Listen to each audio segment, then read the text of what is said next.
à tous, bienvenue dans l'After. Si vous nous rejoignez, nous sommes ravis puisqu'on va débriefer la grande finale de la Ligue Europa que l'on a vécue à l'instant en direct sur RMC. On est en simultané sur BFM Sport, vous en avez l'habitude. Je rappelle que vous pouvez aussi regarder l'After sur rmcsport.fr en cliquant sur l'onglet Voir BFM Sport en direct. L'After ce soir avec Daniel Riolo. Salut Daniel. Salut les amis. Avec Ali Benarbia également. Salut Ali. Salut messieurs, très beau bleu là de Daniel, j'aime beaucoup. le t-shirt tu parles. Oui, le polo. Le petit polo. Ouais, mais le polo que t'avais, ce soir c'était un peu vite. Polo T'es- turquoise. C'est joli ce bleu. Ta sobriété. Ceux qui ne nous voient pas. est très, très bien. Manchester United remporte donc cette Ligue Europa avec cette finale donc remportée 2-0 face à l'Ajax Amsterdam. Début signé Pogba et Mkhitaryan. Évaluation complète dans quelques instants bien sûr. On vous attend au 32-16 si vous voulez reparler de la tactique, la stratégie de Mourinho, le peu de jeu, de spectacle dans cette finale ou des différentes individualités. Pas de problème. 32-16, hashtag RMC Live. Vous êtes les bienvenus. Le PSG également au programme de l'After ce soir avec l'arrivée imminente. C'est pas encore fait à 100% selon nos infos, mais Antero Henrique, sauf tremblement de terre, l'ancien directeur sportif du FC Porto deviendra le nouveau patron du Tremblement de terre à sportif. Paris, C'est ça n'arrive pas. A Hein. priori, on en est protégé. Effectivement, ça devrait être annoncé par le club C'est pas une parisien région sismique. après Plutôt vaseux. la finale de la Coupe de France. Et on essaiera du coup de vous le présenter parce qu'on ne le connaît pas forcément très bien. Et Nicolas pour ça, on a Villas. besoin de Lasvi. Nicolas Villas, Lasvi. évidemment, qui sera avec nous pour nous en parler, lui qui le connaît parfaitement. Un petit je m'en fous pas avec pas mal d'infos, mine de rien, aujourd'hui. Et un quiz spécial finale, et pas forcément que finale d'ailleurs, spécial Ligue Europa, de façon globale bien sûr. 32-16, on vous attend bien sûr. Hashtag RMC Live pour participer au débat de l'After avec Daniel et Ali. Mais à 22h45, vous le savez, le plus important dans l'After, c'est les 3 points. L'important, c'est l'essentiel. Le plus important, c'est les 3 points. Et souvent, l'essentiel, c'est le plus important. Tes 3 points ce soir, Daniel. Très simple. Le premier concernant le très laid vainqueur de cette Europa League. Et laid sont également tous ceux qui trouvent que l'important... c'est la victoire. L'important, c'est notre jingle ironique. L'important, c'est les 3 points. Tous les abrutis qui ne voient le foot que... Ah non, j'enlève ce mot, pardon. Tous les gens qui ne voient que le foot de cette façon, ça me dépasse. Mais vraiment, ça me dépasse. Mais ça me dépasse. Ça me dépasse. Qu'un club puisse mettre... plus de 100 millions pour recruter un joueur comme Pogba, 300 millions sur le marché de transfert, un budget pharaonique et proposer un tel jeu. Bon bah ok, s'il y a des gens à qui ça plaît, et qu'ils regardent le foot comme ça, hein, moi je pense qu'en fait ils regardent pas le foot, ces gens-là, c'est des amateurs de jeux vidéo, ils regardent en streaming C'est rapidement. un gros point ça. Oui, c'est vrai que c'est un gros point, Daniel, que tu es en train de faire. Un long Voilà. point. Point de Vainqueur suspension. très laid. Le deuxième, c'est que l'Ajax joue mieux que Manchester, mais c'est une équipe très tendre. On avait vu déjà contre Lyon qu'en étant meilleur, il n'empêche qu'ils sont passés tout près de la cata au match retour c'est vrai. en perdant 3-1. Donc c'est bien beau de jouer comme ça. Enfin, franchement, je leur excuse tout parce que d'une, ils sont arrivés en finale et deux, c'est vraiment une équipe de mômes. Ils avaient 22 ans de moyenne d'âge, ça s'était jamais vu à ce stade de la compétition. Et le troisième, il concerne plutôt l'actualité dont tu as parlé tout à l'heure. C'est Henrique qui arrive au Paris Saint-Germain et au boulot. Exactement. Il va falloir y aller. Tes 3 points, Ali. Ajax inoffensif, vraiment inoffensif. Tu peux être jeune, comme l'a dit Daniel, moyenne d'âge 21 ans, je suis d'accord. Mais alors ne pas mettre un tacle, pas de carton jaune. Si, ils les ont mis, mais pas bien.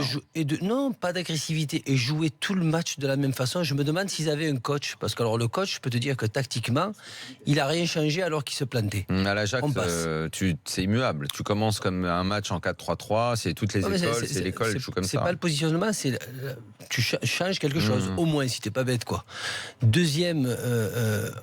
Manchester United, cette coupe de l'UEFA, quand je vois Manchester United, depuis Ferguson, je retrouve plus ce club-là, je retrouve plus cette équipe avec Pas de panache, un rythme rien. exceptionnel. La preuve, je ne les regarde même pas jouer. J'évite Ben de regarder Manchester United parce que j'ai pas de plaisir à regarder cette équipe, donc je les regarde pas. Il y a plus des simple. gens qui t'expliquent ce soir, ouais, ils ont gagné 3 titres cette année, Non, après- c'est formidable. Tout le après, monde je se veux fait dire chier, ça n'intéresse personne. Non, mais Et les Daniel, mecs qui viennent que te le dire, coach- j'ai gagné 3 titres. Le seul truc que le coach, lui, lui, il soit content parce que le dirigeant lui dit il faut gagner et on te paye pour ça, bon, d'accord, c'est son problème à lui. Et troisième, c'est cette Coupe Europa League. J'ai joué la Coupe de l'UEFA, c'était autre chose. C'était pas le même niveau, c'était des grosses équipes, ça te faisait peur. Et pour arriver, je peux te le dire, en finale, tu tombais ou contre l'Inter, ou contre le Milan, ou contre... C'était vraiment le niveau Champions League maintenant. Donc, perdre en Champions League et être reversé en Europa League, j'y comprends rien du tout. Eh ben, je peux te dire que je préfère me languir ce 3 Lorient en barrage que ce que j'ai vu ce soir. Mais n'empêche qu'on a vu le Ajax-Lyon était intéressant sur les deux matchs, il y a eu beaucoup de suspense. Le Lyon-Roma, c'était bien. Le Manchester-Celta, il y a eu du suspense. Pour se retrouver avec une finale comme ça, je suis désolé. Non, mais après, il est normal, puisque tu as une formule où 3, voire 4 équipes d'un même championnat vont dans la Ligue des Champions, que tu as des matchs qui sont a priori de moins bonne qualité. Mais moins bonne qualité, ça ne veut pas dire que des fois, tu n'as pas du suspense, tu n'as pas des bons matchs. Des fois.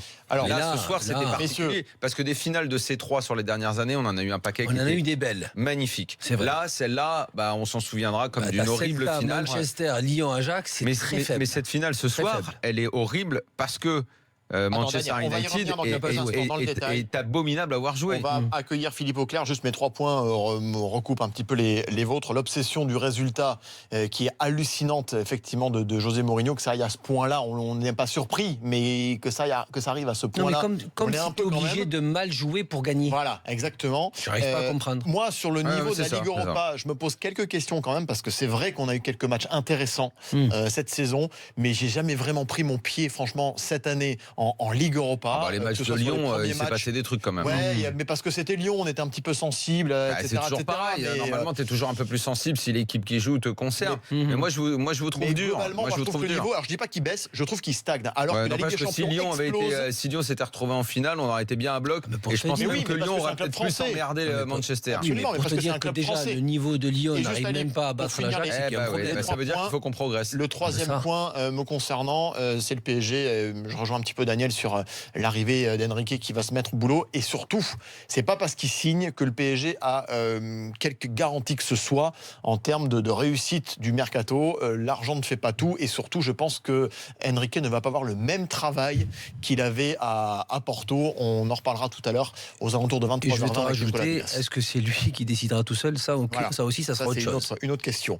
Sir Philippe Auclair est avec nous également dans l'after. Salut Philippe. Salut Loïc, salut Daniel. Le football anglais. T'as survécu à cette finale, ça va? Pas trop j'ai eu du mal. Daniel, tu peux tacler le football anglais là. Philippe d'abord n'est pas responsable du foot anglais. Je sais. C'est pas mon truc. Mais alors, je vais te dire, si il jamais nous a expliqué 1000 fois cette année à quel point Manchester United c'était horrible. Oui, c'est ignoble. C'est une équipe qui a gagné un nouveau titre. Ça fait 12 titres sur 14 finales pour José Mourinho. Mais c'est un titre acquis d'une façon totalement indigne de l'histoire de ce club. C'est une honte absolue. C'est de l'anti-football. José Mourinho est un ennemi du football. Point barre. Et je le dis ce soir, ça va pas me faire que les amis du côté des. Mais les amis, on s'en fout, Philippe. Oui, en fait, la plupart des gens qui aiment le foot, on est d'accord. C'est pas parce qu'il y a une tripotée d'illuminés qui comprend rien et qui ne sait lire que des lignes de résultats et qui t'assènent les mêmes phrases sans arrêt. L'important c'est de gagner. Une finale, ça se joue pas, ça se gagne. Les mêmes trucs. Et tu crois que c'est eux qui ont raison, mais ils n'aiment pas le foot, ces gens-là. Ils savent pas ce que c'est que le foot. C'est hallucinant de voir une équipe. Excuse-moi Ali, mais c'est hallucinant de voir une équipe qui a quand même, parce que moi je n'ai absolument pas avalé, c'est pas de l'anti-mourinisme, etc. Parce que je suis déjà accusé de toutes ces choses et pire encore. Cette équipe de Manchester United n'a pas joué davantage de football que l'équipe de l'Ajax cette saison. C'est un mythe total que Mourinho nous a fait essayer de nous faire avaler. Ils sont arrivés ils ont certes des joueurs qui manquaient, il y en avait également du côté de l'Ajax.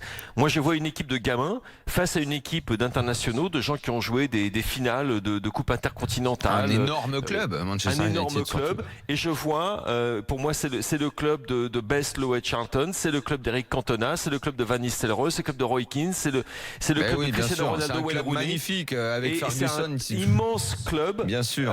Et je vois ce soir une équipe qui est indigne de son moi, histoire. je pense que ça fait honte à l'histoire de ce club. Malheureusement, Daniel, dans les circonstances actuelles, oui, c'est vrai que Manchester je pense qu'il doit y avoir beaucoup de gens à Manchester qui sont un petit peu heureux ce soir et ça me fait du bien de penser ça. Exactement, ça fait du bien et qu'il y a une cérémonie, qu'il y ait une raison pour cette ville de Manchester de célébrer quelque chose. C'est formidable, c'est magnifique. C'est vrai. Et ça, on va certainement pas le retirer.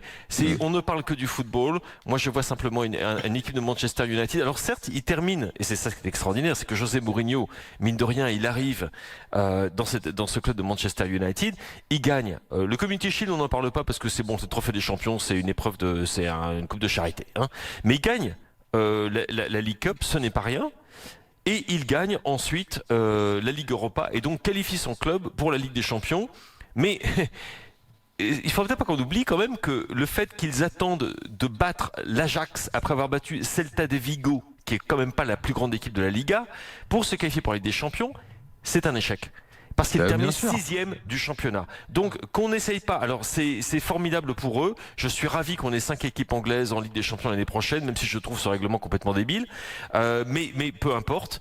Et José Mourinho qui nous disait il y a encore pas si longtemps, vous m'excuserez, mais il pissait sur Rafa Benitez quand Benitez avait gagné la Ligue Europa en 2013. Vous vous souvenez avec Chelsea? Et bien sûr. Et là tout d'un coup c'est devenu le trophée le plus important de la planète. Donc et ce n'est pas de l'antimouriniste, mais c'est simplement que moi j'aime le football comme vous tous. Ce que j'ai vu ce soir, c'est de la négation totale du football, de l'esprit du jeu. Le mec, il joue tout le match dans son camp, il fait 250 passes à peine, l'important à la finale, ça se gagne. Bah oui, gagne-la. Qu'est-ce que ça peut faire? Non, mais c'est même pas ça, c'est que c'est une culture. J'ai rêvé de voir cette équipe. J'ai eu la chance de jouer contre eux, aussi bien en championnat anglais qu'en Coupe d'Europe, où c'était une culture, d'une façon de jouer, une identité. Même ça, il est sur le podium, Mourinho, et qu'est-ce qu'il fait? Il fait 3 avec les doigts, genre on a gagné 3 coupes. Mais ok, très bien, mais tu marqueras pas le foot, on s'en fout en fait de ça. C'est peut-être sa seule façon à lui de marquer le football. C'est lui comme ça, mais en fait. Et pourquoi? Peut-être qu'à la base, Daniel, il reste pas. Non, mais il veut montrer à tout le monde qu'il veut réussir sans du beau football, et qu'il va transformer ses joueurs. Il aime pas les joueurs stars. Mais ces joueurs, ils ne sont pas progressés. C'est pas ça. Est-ce que Pogba a progressé avec lui? Mais personne ne progresse avec lui. Personne progresse avec lui. Il veut démontrer qu'il n'a pas besoin de joueurs stars, Daniel, qui brillent et qui font briller l'équipe. Il veut démontrer que c'est lui qui va faire gagner l'équipe en mettant Eto'o comme défenseur, en mettant Herrera comme un numéro 6, tu sais, un chien fou qui est au marquage individuel, et en montrant que son meneur de jeu attaquant, c'est Fellaini. Pour dire, j'ai pas réussi ma carrière dans le football, je suis Mourinho, je vais vous montrer que j'ai pas besoin de stars pour gagner, et je veux démontrer qu'on n'a pas besoin du beau football, parce que moi, il a quand même un budget pharaonique. Il a un budget pharaonique. Herrera est un international espagnol confirmé. Juan Mata est un champion d'Europe et champion du monde avec la Roja. Et il a joué dans les finales. Il a joué dans la finale. Il y a des beaux joueurs.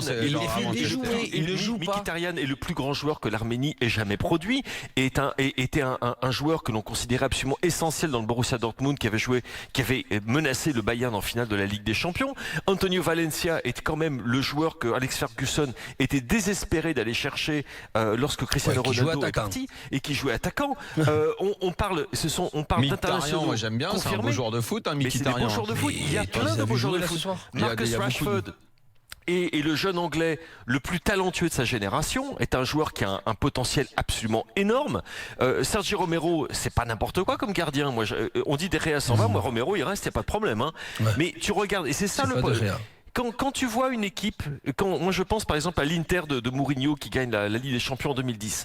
Et je vois, et là j'ai aucun problème parce que je vois une équipe de l'Inter. C'était beaucoup mieux. C'était une belle équipe. C'était une belle équipe. Souvenez-vous du premier match. Oui, mais c'était beaucoup mieux. Souvenez-vous des demi-finales. C'était magnifique. Le 3-1, c'était contre Barcelone. C'était absolument somptueux. C'était bien ça. C'était une belle équipe. De la même façon que le Chelsea de José Mourinho en 2005 et 2006, c'était une magnifique équipe. Il a basculé au Real dans sa guerre contre Guardiola. Autour de 2010, il a basculé, il est passé de l'autre côté.